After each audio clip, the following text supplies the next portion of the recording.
Hello everyone. Today we will talk about the arterial blood gases. So first of all, our goal in arterial blood gases is to determine whether it is acidosis or alkalosis, or and after we finish, we want to say whether it is metabolic or respiratory. This is we will not discuss it here. Now, if you are having a pH below 7.35, you will think about acidosis. pH above 7.45, you will think about alkalosis. The range between them, you will see here, you will divide the range between them and you will determine whether it was shifting more to the acid or the alkaline.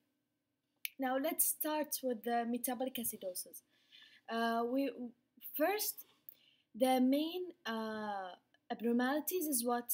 The main abnormalities is the PCO2, the bicarb. So the bicarb is low in metabolic acidosis. As an example is lactic acidosis. Okay. Now to compensate, our body will hyperventilate and it will lose the PCO2. Okay, to compensate for the metabolic acidosis. In the same manner as metabolic alkalosis. In someone who's vomiting, he will have high bicarb because he's losing hydrogen ions from acid from the stomach, and our body will compensate by doing hypoventilation to keep the partial pressure of CO2 high. Respiratory acidosis, the main abnormalities is what? PCO2. It will be very high PCO2 because there is hypoventilation. So our body will compensate by increasing the bicarb. In the same manner is respiratory alkalosis. Our body is hyperventilates.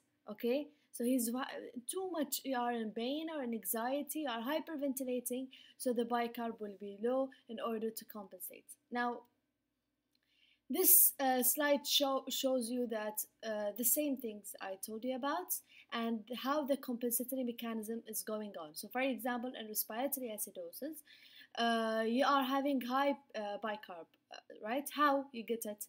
They are saying that kidney will retain the increased amount of bicarb to increase the pH. So there is a retention of bicarb. But in metabolic acidosis, they will be what? The lung will compensate. So it's the same thing that I've mentioned.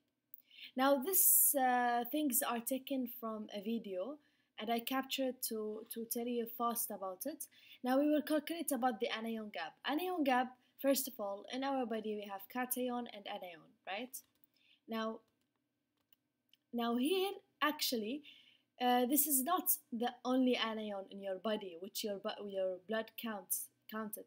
We have a mystery box here, and these are the mystery box. We have many of them, and one of them is lactic acid. So lactic acid will produce hydrogen, and this is the other compound. The hydrogen will combine with bicarb, and the bicarb will produce the carbonic acid, and then it will dissociate. Okay? Now, the high anion gap, we will think about increased organic acid. Example, lactic acid, keto acid, methanol, oxalic acid. Now, what are the causes? If you are having you have too much lactic acid, if you are having diabetic ketoacidosis, if you have methanol poisoning, ethanol glycol poisoning. We have the normal anion gap. You will see that we are having we call it hyperchloric normal anion gap. Metabolic acidosis. You can see here the bicarb will be decreased, and your body will try to compensate by retaining this chloride. So for example, if you have diarrhea, you will lose the bicarb, but you will retain the chloride to compensate. And this is how you can calculate. So there are two systems depending on the lab. Some of them will use the sodium minus chloride and bicarb, and the other will add the potassium. Now, why some people will not consider the potassium? Because it's very low in your blood. Okay, and that's it.